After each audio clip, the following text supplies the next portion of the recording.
Les matins d'hiver à Boston sont rudes. Le vent qui souffle de la baie du Massachusetts traverse les vallées entre les gratte-ciel et fait trembler les fenêtres de l'appartement de Mary Williams. Mary est debout depuis le début de la matinée. En tant qu'architecte, elle jouit d'une excellente réputation et doit terminer une nouvelle proposition de projet pour demain matin. Le téléphone a sonné et Mary a levé les yeux de ses dessins. C'était sa mère. Bonjour, maman. Mary, peux-tu venir bientôt pour les derniers préparatifs du mariage d'Ashley? La voix de Judith avait une pointe d'anxiété. Nous avons aussi les derniers essayages pour ta robe. Mary soupire profondément. Mary soupire profondément. J'ai prévu de venir dans l'après-midi. J'aimerais que tu viennes à 11h si possible. Ashley veut que tout le monde soit réuni pour le brunch. Mais, maman, j'ai un projet à terminer. Encore une discussion sur le travail? La voix de sa mère devient immédiatement froide.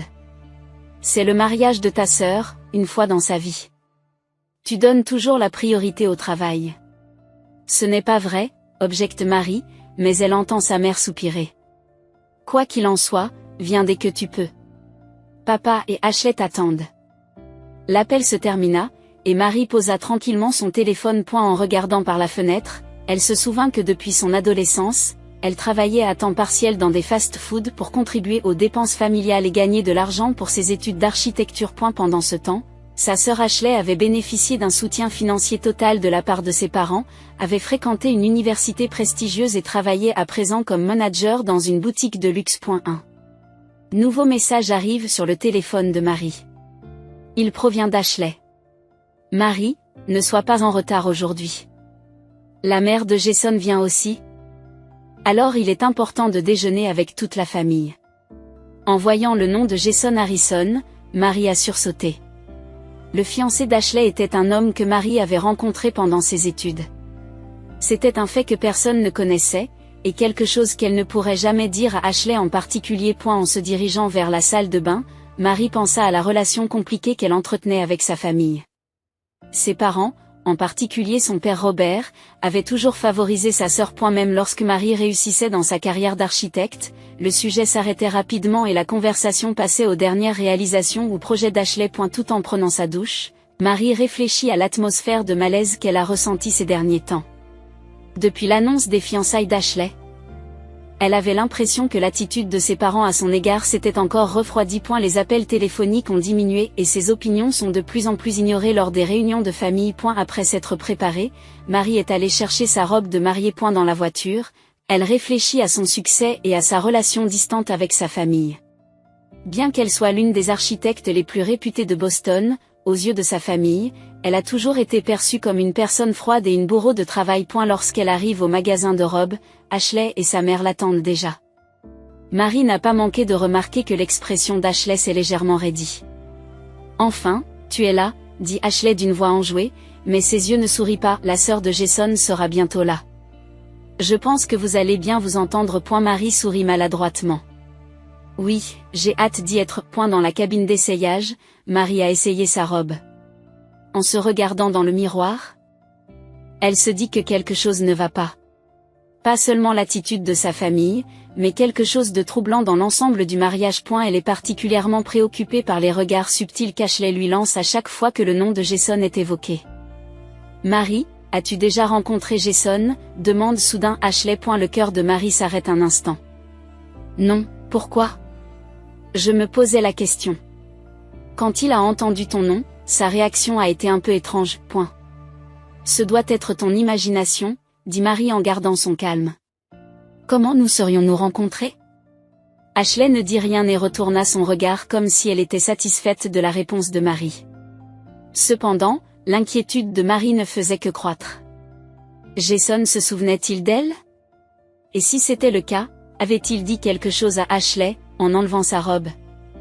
Mary se résolut à enquêter sur la source de tension dans la famille avant le mariage. Il se passait quelque chose. Et elle a la nette impression que ce quelque chose la concerne. Le jour du mariage, des voitures de luxe s'alignent devant l'église Saint-Patrick de Boston, et des gens élégamment vêtus arrivent les uns après les autres. Marie arrive au lieu du mariage avec un peu de retard. Elle a envoyé des messages d'excuses à ses parents qui l'ont appelée plusieurs fois ce matin-là, mais il n'y a pas eu de réponse. À l'entrée de l'église, Marie respire profondément. Vêtue d'une robe vert émeraude, elle se calme. Comme pour la présentation d'un projet architectural, il s'agit là aussi d'une sorte de performance. Miss Mary Williams? Un jeune membre du personnel s'approche d'elle. Les sièges de votre famille sont par là. Marie est surprise de voir les places indiquées. Elles étaient loin du premier rang où s'asseyaient les parents et les proches, et se trouvaient plutôt sur le côté de l'église. Excusez-moi, je suis la sœur de la mariée. Ne devrais-je pas être dans la section réservée à la famille? Le personnel a l'air confus. C'est ce que précise le plan de table. Marie acquiesce tranquillement et se dirige vers le siège qui lui a été attribué. En regardant autour de l'église, elle voit son père et sa mère discuter avec des membres de leur famille au premier rang. Bien qu'elle ait dû être dans leur champ de vision, ses parents n'ont fait aucun effort pour la regarder. Pendant les 30 minutes qui ont précédé le début de la cérémonie, Marie a essayé d'approcher ses parents, mais quelqu'un s'interposait toujours, interrompant les conversations. Finalement, elle réussit à parler à sa mère. Maman, mon siège semble avoir été changé. Il n'est pas dans la famille, dit Marie. Judith jette un coup d'œil à sa fille et dit froidement, Ashley a décidé de la place. C'est son jour spécial. Nous devons donc respecter ses souhaits. Mais pourquoi seulement moi, demande Marie. Et la voix de sa mère était basse et retenue. Aujourd'hui, c'est le jour d'Ashley. Ne lui causez pas de problème. Marie recula devant les mots de sa mère. Des problèmes? Suggère-t-elle que Marie a causé des problèmes? J'aimerais saluer Ashley. Où est-elle? Demanda Marie. Elle est très occupée en ce moment, répondit sa mère sans croiser son regard. Il y a tant de choses à préparer avant le début de la cérémonie. Robert, son père, s'approcha. Son expression se durcit subtilement lorsqu'il vit Marie. Robert, Marie veut saluer Ashley, dit Judith à son mari. Ce n'est pas possible maintenant, dit Robert d'une voix plus froide que d'habitude. Ashley est occupée par les préparatifs. D'ailleurs, interrompit-il. En plus de quoi? Demanda Marie. Rien, dit son père. Retournez vous asseoir. La cérémonie va commencer. Marie quitte ses parents et sort de l'église. Quelque chose ne va pas. Elle prend son téléphone portable et envoie un message à Ashley. Tu es dans la loge? Je voudrais te dire bonjour. La réponse fut immédiate, je suis occupée. Après la cérémonie. Marie soupire. À la sortie de l'église, elle rencontre Mike, le meilleur ami de Jason. Marie se souvient du nom et du visage de Mike depuis qu'elle est allée à l'université avec Jason. Bonjour, Mike, dit Marie. Je suis Marie, la sœur d'Ashley. Mike eut l'air surpris et fixa Marie. Oh, oui, bonjour, sa réaction était visiblement maladroite. Cela fait un moment, dit Marie. Tu es amie avec Jason depuis l'université? Le visage de Mike s'est vidé de ses couleurs. L'université. Vous étiez aussi avec Jason à l'université? Non, je ne le connais pas, dit rapidement Marie. Je voulais juste dire qu'il parle beaucoup de toi. Oh, je vois, semble dire Mike, soulagé. Oui. Nous sommes amis depuis longtemps. La conversation se poursuit de manière anormale, Mike regardant sa montre à plusieurs reprises. Excusez-moi. Je dois retrouver Jason, dit-il en partant précipitamment. Marie est troublée par la réaction de Mike. Il semble cacher quelque chose. En retournant vers l'église, elle entend les voix de Jason et de Mike derrière une petite terrasse. Tu lui as parlé? La voix de Jason est tendue. Oui, brièvement, répond Mike. Mais je ne pense pas qu'elle sache quoi que ce soit. En tout cas, elle n'a pas agi comme si c'était le cas. Bien, soupire Jason. Ashley pense qu'elle sait quelque chose. C'est pour ça qu'elle est si nerveuse. Tu ne lui as vraiment rien dit, demande Mike. À propos de l'université? Bien sûr que non, dit Jason en haussant légèrement le ton. Si je l'avais fait, tout aurait été gâché. Mais elle pourrait le découvrir un jour. On s'en occupera quand ça arrivera, dit Jason.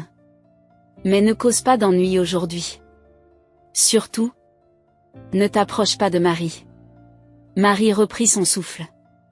Il parlait clairement d'elle. Et Jason cachait quelque chose à l'université.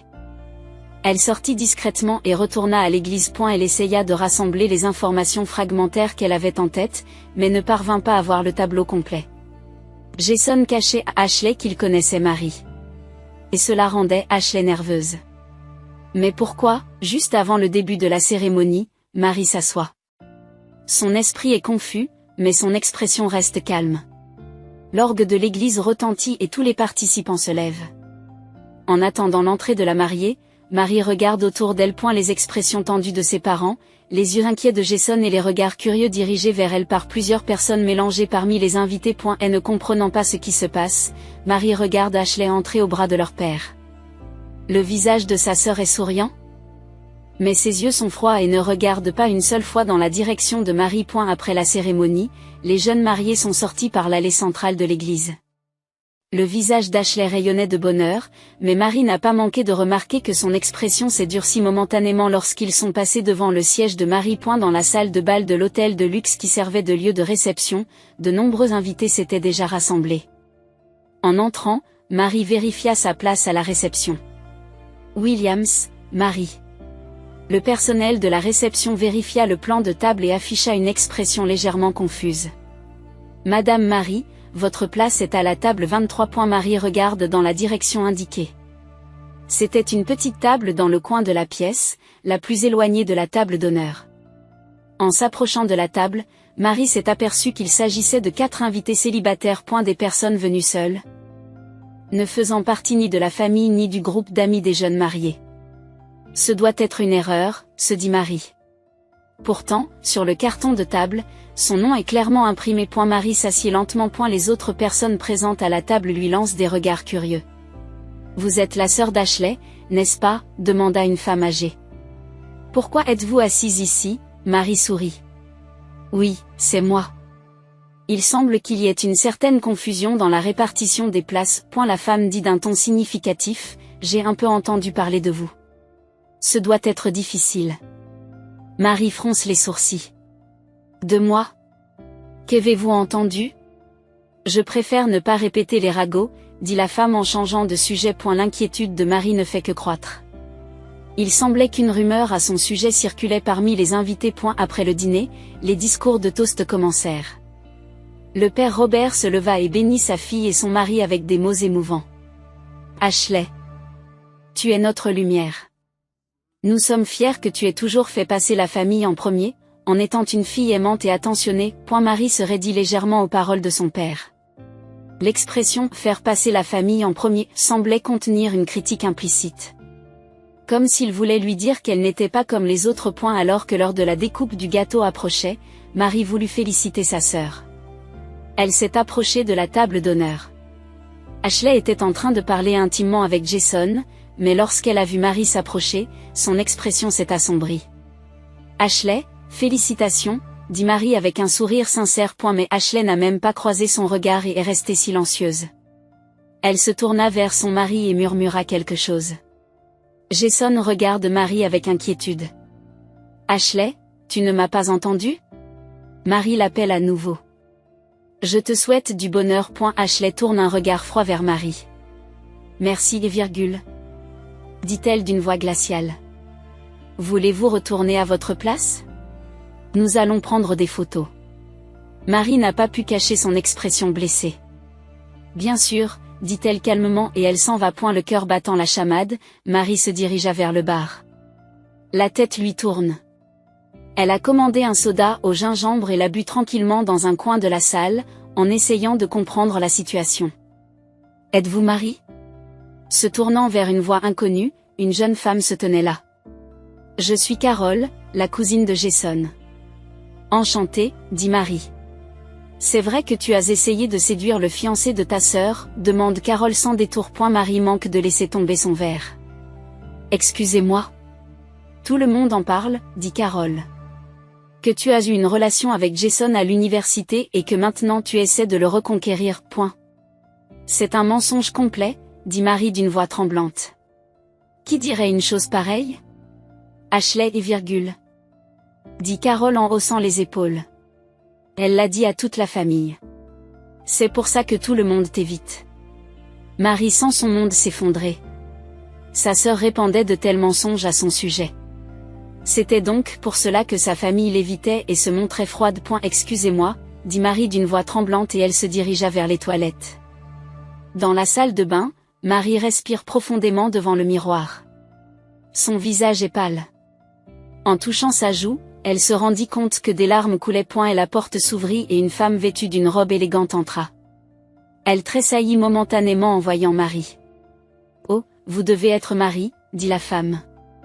Je suis Eleanor, la sœur de Jason. Marie essuie ses larmes. Enchantée de vous rencontrer. Tu vas bien, demande Eleanor. Cependant, sa voix n'était pas vraiment inquiète. Oui, mon mari. Juste un peu fatiguée. Je vois, dit Éléonore en commençant à se maquiller. J'ai entendu parler de vous. Que vous avez abandonné votre famille et que vous n'avez fait que construire votre carrière. Marie la regarde avec surprise. Quoi? Ashley nous l'a dit froidement Éléonore. Quand elle était jeune, vous avez quitté la maison et n'êtes jamais revenu, n'est-ce pas? Vous ne vous êtes jamais occupé de votre sœur. Marie tremble de colère et de tristesse. C'est complètement faux. J'ai quitté la maison pour aller à l'université, mais je revenais tous les week-ends. Et, très bien, dit Éléonore d'un geste de la main. Ce ne sont pas mes affaires. Mais ne faites pas de mal à Ashley aujourd'hui. Après le départ d'Éléonore, Marie est entrée dans une cabine et a fermé la porte. Là, elle se mit à pleurer en silence. Ashley répandait de véritables mensonges. Loin d'abandonner sa famille. Marie avait subvenu aux besoins du foyer tout en poursuivant ses études et avait puisé dans ses propres économies pour soutenir sa famille lorsque ses parents avaient perdu leur emploi. Si Ashley a pu fréquenter une université prestigieuse, c'est en partie parce que Marie a pris en charge une partie des frais de scolarité. Sortant son téléphone portable, Marie ouvre une vieille photo. Il s'agit d'une photo prise à l'université, où l'on voit Jason et elle dans la même salle de classe. Ils se sont bien connus, mais il n'y a pas eu de relation amoureuse. Il est vrai que Jason s'était intéressé à elle, mais Marie avait évité la romance en raison de ses responsabilités familiales. Tout est lié. Ashley avait appris la relation passée entre Marie et Jason et, par jalousie, répandait des mensonges. En disant à sa famille que Marie l'avait abandonnée, elle ternissait sa réputation. En sortant des toilettes, Marie affiche une expression pleine de détermination. Elle se dirige vers le vestiaire et prend son manteau. « Vous partez déjà » s'étonne la préposée au vestiaire. « Oui » répond Marie à voix basse. « Je viens de me rappeler quelque chose que je dois faire. » Avant de quitter la salle, Marie se retourne une dernière fois. À la table d'honneur, Ashley et Jason coupaient le gâteau en souriant pour les photographes. Ses parents les regardaient fièrement. Personne ne semble avoir remarqué l'absence de Marie. Marie quitte l'hôtel et sort dans les rues de Boston où la neige a commencé à tomber. Elle est là un taxi et donna l'adresse de son appartement. Alors que le taxi s'éloigne, Marie supporte la douleur dans sa poitrine et réfléchit. Sa famille ne connaissait pas sa vérité. Il préférait croire aux mensonges. Arrivée à son appartement, Marie s'est assise seule et a fait le tri dans la vérité. Sa famille avait ignoré et déformé ses sacrifices et ses contributions. Et maintenant?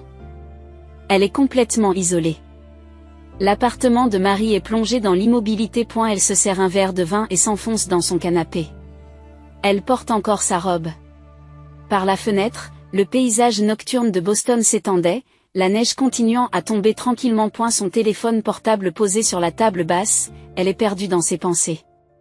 Toutes les preuves de la vérité sont là. Les relevés des transferts d'argent à sa famille, les preuves de paiement des frais d'inscription à l'université d'Ashley, les relevés d'aide au paiement du prêt hypothécaire de ses parents. Au cours des 15 dernières années, elle a continué à soutenir financièrement sa famille. Mais ces faits avaient été occultés par les mensonges d'Ashley. Le téléphone portable de Marie se met à sonner. Le nom d'Ashley s'affiche sur l'écran. Elle a ignoré l'appel et a continué à boire son vin tranquillement. Puis ce furent les appels de ses parents. Et étonnamment, de Jason aussi. Maintenant, ils s'en aperçoivent, se dit Marie. Le téléphone n'arrêtait pas de sonner et les messages continuaient d'arriver. Marie finit par décrocher son téléphone portable et vérifia les messages. Elle lit un message de Mike. Je veux m'excuser pour ce qui s'est passé à la fête de fiançailles. J'étais ivre et j'ai trop parlé de l'époque où Jason était à l'université. J'ai révélé que tu étais son premier amour. Maintenant, c'est le chaos dans la salle. Marie reprend son souffle. Mike avait révélé la vérité. Mais ce n'était pas tout. Le téléphone sonne à nouveau. Cette fois, il s'agit d'un numéro inconnu. Allô? Marie répond. Marie. La voix d'une femme inconnue se fait entendre. C'est Eleanor, la sœur de Jason. Nous nous sommes rencontrés dans les toilettes. Que voulez-vous? La voix de Marie était froide. Je veux m'excuser auprès de vous. La voix d'Eleanor semblait sincèrement désolée. Je ne connaissais pas la vérité sur vos contributions à votre famille. Quand ma mère s'est effondrée à la salle de spectacle, Mike, l'ami de Jason, qui était ivre, a commencé à parler de diverses choses. Que vous souteniez financièrement votre famille, notamment en couvrant les frais d'études d'Ashley, et pourtant Ashley mentait. Quoi? Marie est surprise. Mike a aussi parlé de l'époque de l'université. Que Jason était fou de toi. Mais vous avez refusé parce que vous aviez des responsabilités familiales, a poursuivi Eleanor. Ma mère s'est effondrée sous le choc, et nous avons voulu connaître la vérité. Jason a admis avoir caché son passé à Ashley, et Ashley, elle aussi, a dû admettre ses mensonges. Marie est restée sans voix. Eleanor poursuit. Le lieu est maintenant en proie au chaos. Les deux familles sont en conflit. Le père de Jason est furieux. Ashley s'est effondrée en larmes et vos parents sont incapables d'accepter la vérité. Que puis-je faire? Demande Marie à voix basse. S'il vous plaît, revenez, supplia Eleanor. Notre famille veut connaître la vérité. Nous voulons nous excuser de vous avoir mal compris. Marie raccroche. Elle éteint son téléphone portable et se met à la fenêtre. Les émotions se bousculent. Colère, tristesse et un étrange sentiment de libération.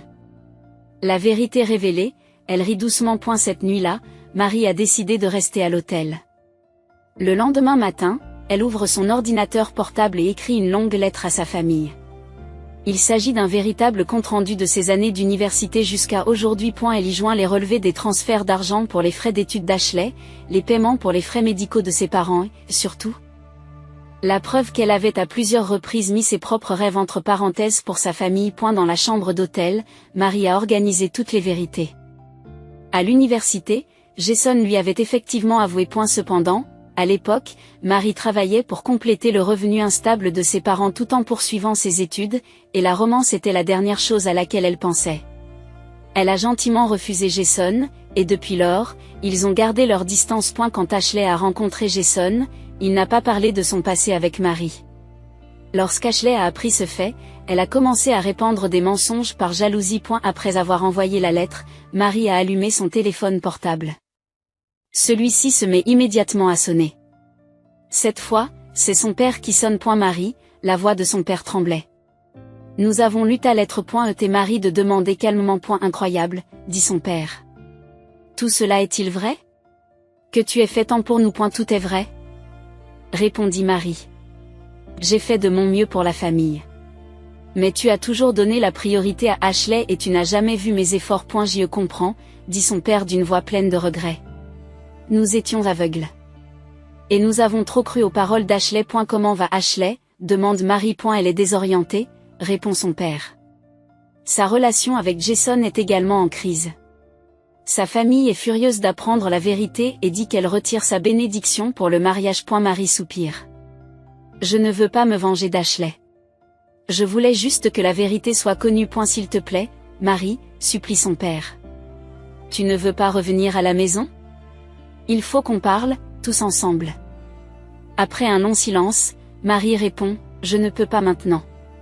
J'ai besoin de temps. Après avoir raccroché, Marie réfléchit profondément. Elle ne voulait pas faire de mal à sa famille. Mais en disant la vérité, elle s'est sentie libérée. Pendant des années, elle s'était sacrifiée pour sa famille et n'avait obtenu en retour qu'incompréhension et froideur. Marie sortit sur le balcon et respira profondément l'air matinal de Boston. L'avenir est incertain. Elle ne sait pas si elle pourra réparer sa relation avec sa famille. Mais une chose est sûre. Elle ne vivra plus dans le mensonge. Et la vérité fait parfois mal, mais c'est le début de la guérison. L'automne à Boston était magnifique. Les arbres qui bordent la rivière Charles sont devenus rouges et jaunes, et les feuilles mortes recouvrent les allées du parc. Marie était assise sur un banc au bord de la rivière, un café à la main.